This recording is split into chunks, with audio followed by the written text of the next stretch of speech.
boy. Stop. I am Avalaura Gaither, and I'm excited to be interviewing my parents, Arthur and Alfreda Gaither, for their 50/70. For those of you might know, they're celebrating their 50th wedding anniversary and 70th birthdays this year in 2023. We had an amazing party in June that we'll talk about, and their 50th wedding anniversary is coming up on November 25th. And we always say it's important to interview our family members. I think about my grandparents and all the lost wisdom, our great grandparents that, we didn't talk to them before they passed. And so I thought this was a great opportunity to talk to them about marriage, life, being parents, all that good stuff. And, is legacy building. So thank you all for agreeing to this. This was a journey getting here. A technology issue. Yes, try helping 70-year-old people get on Zoom with proper backgrounds and lighting. But anyway, so as I said, we had an amazing time for your 50/70 celebration. Tell me more about that. How did that come about, and how did we decide to have that in June in celebration of your birthday and anniversary? I think we had a very opinionated son, Aaron, who said nobody wanted to come to Connecticut. And somehow I think the three of you all decided that DC would be a good place. And we thought at one point it would be a fundraiser for the church. So we marketed it as a fundraiser to go to the African American Museum at the Smithsonian, and for people just to have an opportunity to go to DC. But it was originally Aaron's idea. And I did not even know that. See that? Because there were lots of things for his kids to do in DC, and they had never been. And so the museum. He said he didn't want to come to the East Coast to some place where there's nothing to do. Although there's plenty to do in Connecticut. But they think they've already done it. They were here 3 years ago, and they went around to the aquariums and other things like that. So it's that backlash to Connecticut, where everybody says there's nothing to do, and you always go into New York, Boston. I'm not going to disagree with that. DC. Yeah. But now before, right, when we talked about doing something, you didn't really want to do anything, right? I think, Mom, you were like, I don't really want to have a party. And then we decided to have a party. Having had the party now, are you happy you did it? Yeah. What was the highlight? We didn't have a lot of time to spend with everybody like we probably would have preferred to do. It was like a big banquet, but you go from person to person, but you don't have a lot of quality time. I wish we had much more time to spend with relatives that we probably will only see once this year. There was a number of firsts, though. I think this was the first time that we had all of our children and grandchildren in one place to take a picture. And that was a big thing for me, because those opportunities are precious with people coming from lots of different places. And then for me also, all of my brothers and sisters who are living were present. And we have not had a family picture with all of us together I don't remember the last one. There's always been somebody missing. We've had one where my father was missing. We had one where Carson was missing. We had one where one of the sisters was missing. But all of us were present in one place. And we didn't have a lot of time to spend together, but we got a picture together. And so the picture book is really amazing, because it captures relationships that go back, in some instances, 70 years, that have just kind of strayed because we're in different places. And with COVID, we had not seen them except for probably a funeral. And even at the funeral, we didn't see everybody. So just touching base. And then there were some personal friends that we had not seen in quite some time, like Gladys. That's been how many years? Since probably 2003 or something like that. Wow. Oh, okay, 2003, when she brought your robe. She was going to make a robe. Still 20 years.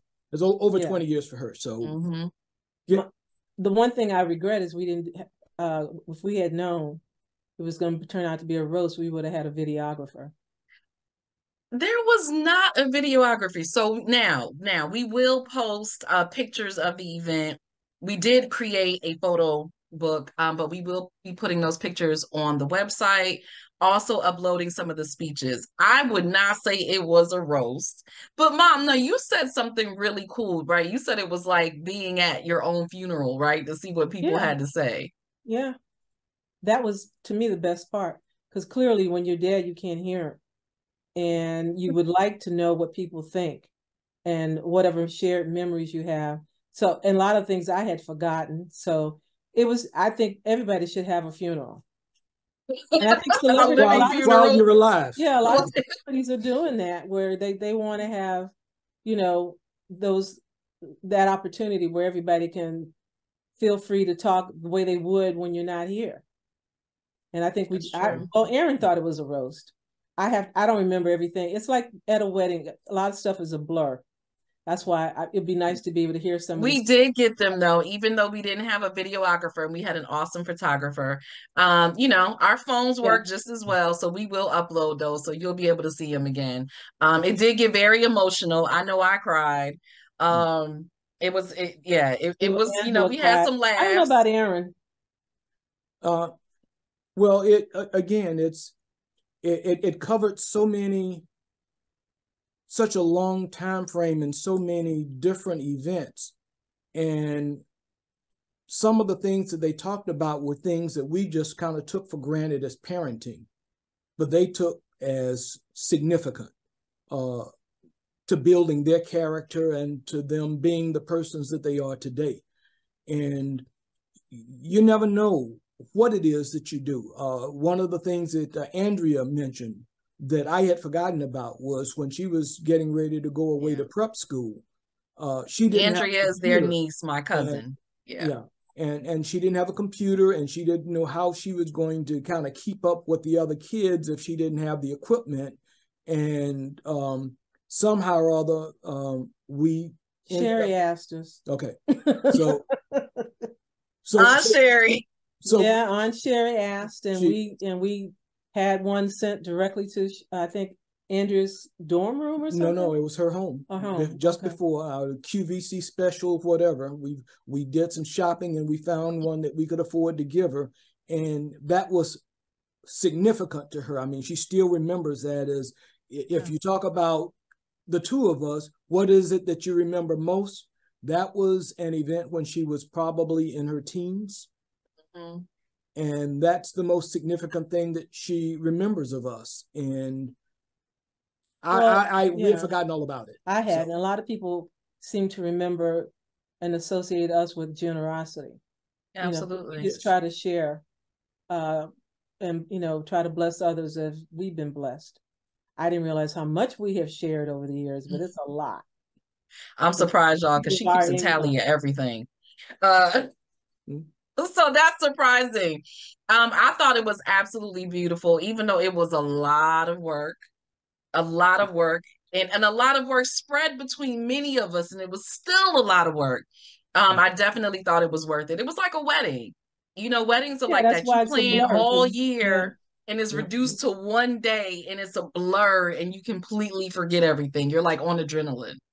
The other thing that was amazing was that some of the things that we were told we couldn't do, it turned out that the hotel ended up doing everything, and it was so much easier. And had we known a lot of that at the very beginning, a lot of things would have been a whole lot easier. That's true.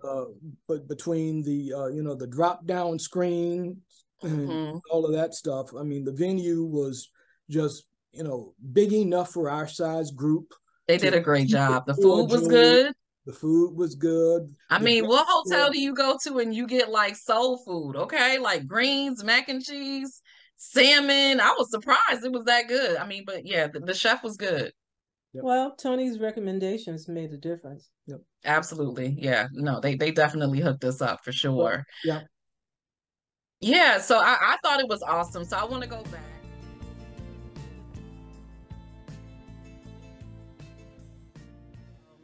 because again, like I said, I think it's important. There's so much that you all have forgotten. There's so much that we forget. And this is a living testament that will be around even after you're no longer with us. So take us back. Mom, you're from Oklahoma City. Dad, you're from Atlanta, Georgia. How did you all meet? We met on college campus at Wesleyan University in Middletown. What And year? I was a sophomore when he was a freshman. And I think the first time we met was at a basketball game, intramural. Yeah. Wesleyan didn't have any sports like they have now. I think it was winter 2000. I think it was mostly the black Vanguard people playing. Winter 1972. Wow. Or 70, 72? Yep. Wait a minute. When did you get in? 71. 71. It would have. Oh, okay. Yeah. Winter of 72. Right. Yeah. I'm not sure which month, but. See, I didn't even know, Mom, you were a sophomore and he was a freshman. I thought you all were the same year. Well, she got skipped. Still learning. I graduated from high school still at 16 and turning 17 a few weeks later.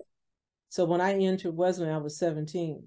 When he came, even though he's 3 months older than me, I was already there. I started in 1970. Wow. In 71. How did you end up at Wesleyan?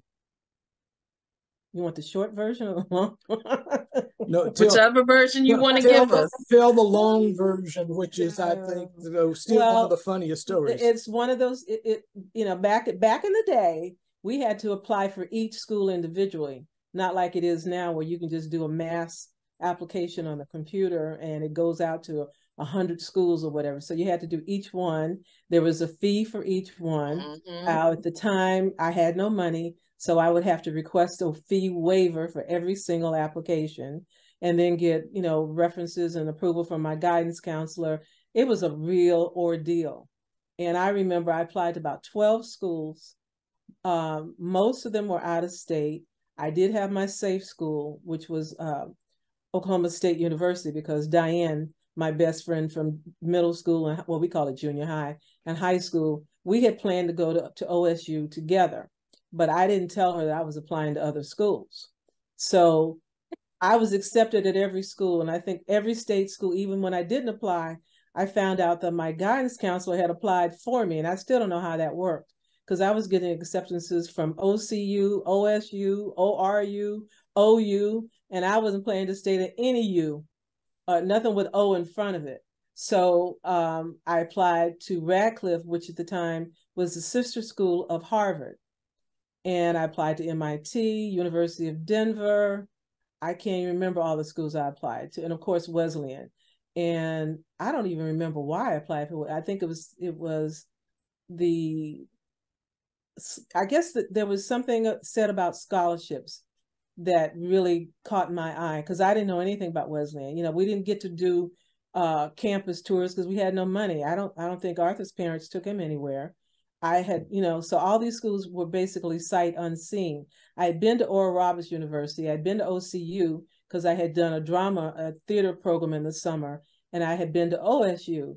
But to actually go on official tours of the campuses, most of the schools I applied to was strictly from their, it wasn't a computer based then either. There were no, PCs. So you went by their catalogs, tons and tons of catalogs. And I applied, and I really don't know. I think whatever I read about Wesleyan, I was interested. So I applied, but didn't give it too much thought. I think, I also applied to MIT, which was really crazy. And I got accepted.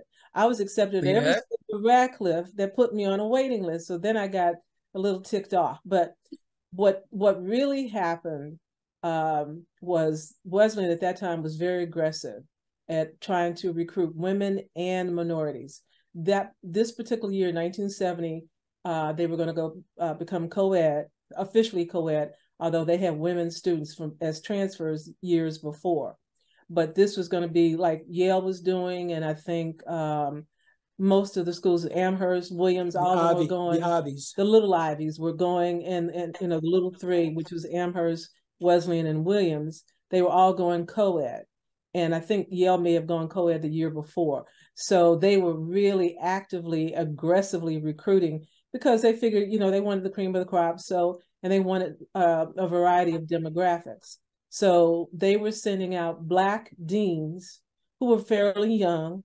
And I think I got the very handsome. Well, except you got one. He was not handsome, but I won't mention his name. He's a great guy, but he didn't look like the dean that I got.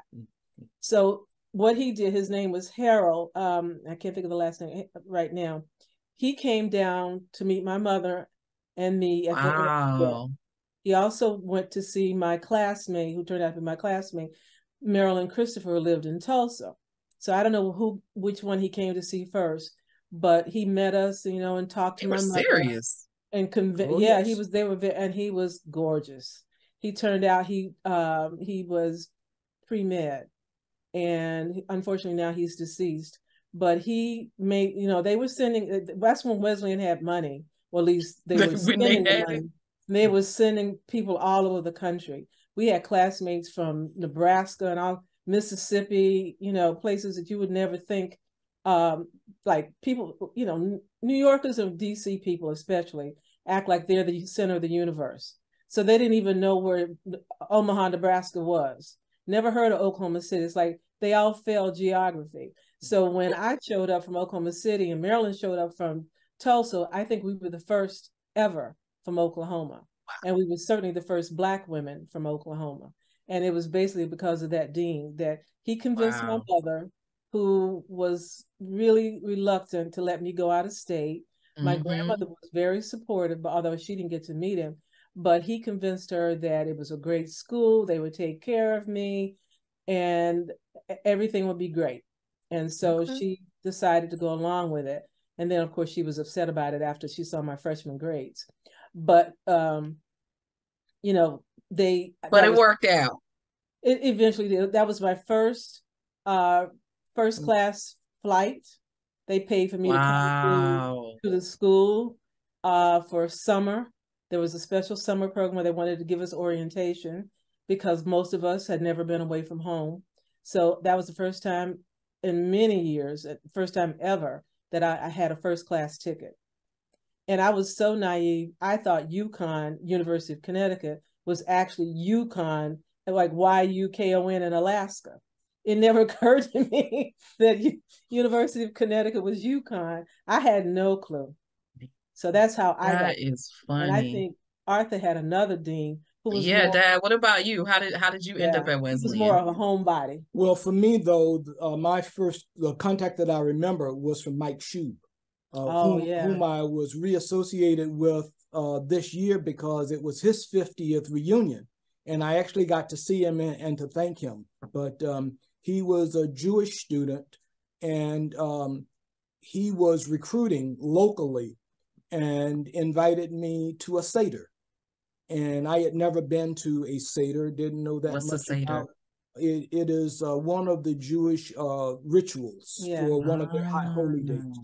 Okay. I think it's close to the what we would consider the Easter period, Passover, something in that time frame.